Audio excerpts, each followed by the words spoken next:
am very excited about being here with all of you. This is a very, very significant and special time in the history of our country. And I believe that women are going to save the world. I really do. I really do. And I'm looking out at beautiful women and powerful women, and I want to ask you a favor.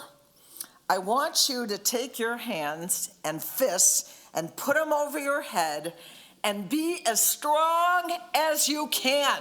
I want you to feel the power. Thank you. You know, there are entertainers and all kinds of artists will often begin with that kind of motion because you really do feel more powerful, and we need this moment of great power.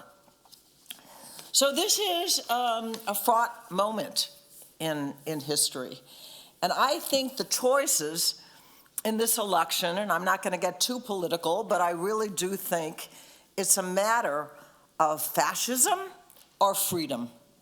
It's really that simple right now. And so all of us need to make a decision to do something.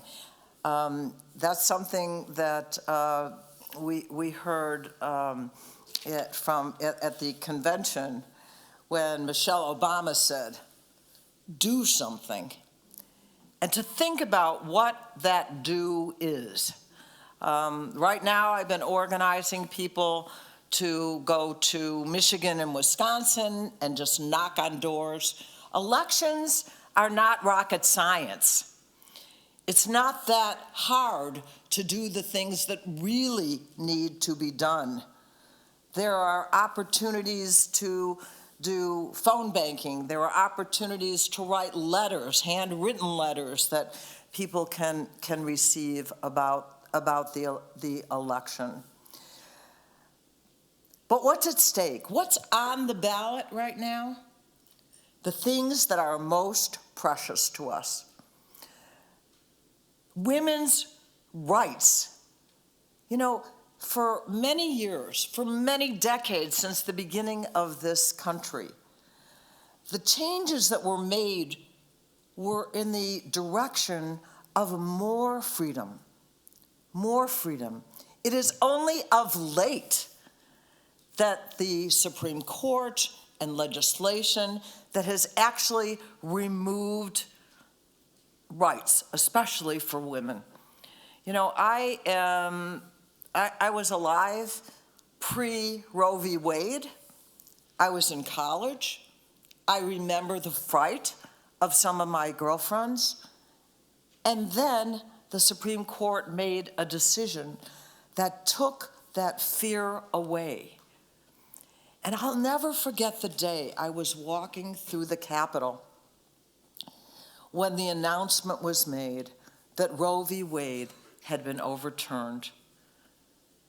It was, you know, I'm sure some of you remember where you were on certain major occasions or happenings in the world.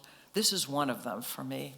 And I thought, is it possible that I now live in a world where my children and grandchildren will not have the rights that I have had?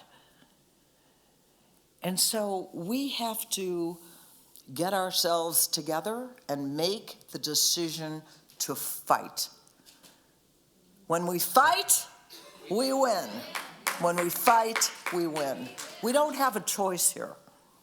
And so I really want to encourage each and every one of you to take some ownership, because this is not the job of a member of Congress. It is not the job of a candidate for president or for a vice president.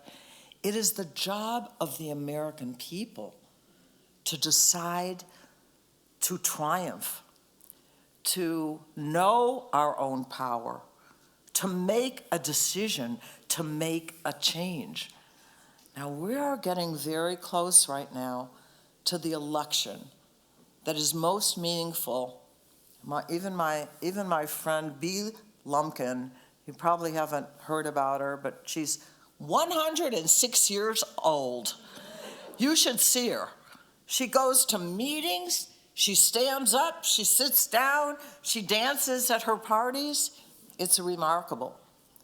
But she's been alive for a long time and has been through a lot, but now agrees that now more than ever, our rights, our Constitution, our country is at stake. So this is supposed to be a time of inspiration, and I hope you will find it in yourself. What is the thing? What is the time? What is the work that I can do that can make a difference? As I said, this is not rocket science. This is not meaning you have to give up your life. It doesn't mean you have to learn every single thing about what's on the ballot.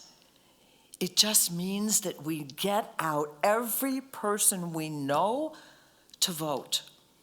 I've been involved in elections that are won and lost by as few as 3 people. There was an important race a couple of years ago in one of our neighboring states where a wonderful woman who was running lost by 3 votes.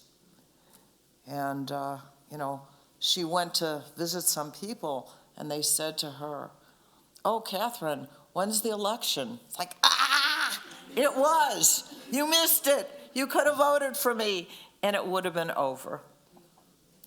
So I want you to make a personal decision with you, and perhaps I hope your family too.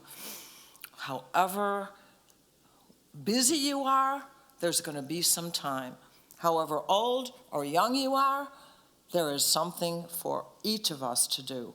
I just recently turned 80. I'm spending a lot of time going to Wisconsin and Michigan and doing what I think is the funnest thing there is to do, to knock on doors and just have a conversation with people and say, I certainly hope that you're going to go out to vote. I mentioned then my favorite candidate, which I'm not going to do now, but you may know. And so I hope you'll make that kind of decision because we are powerful. The voice of women is louder, I believe, than it has ever been heard. On the ballot in 10 states, there is on the ballot, in addition to the election, there is the opportunity to vote for women's reproductive rights. In Florida, I am feeling optimistic because they got more than 1 million signatures to put that on the ballot. So it's this close now. Every day, the time is running down, but the time for each of us to do something is right here this minute. So think about it, and thank you so much for being here.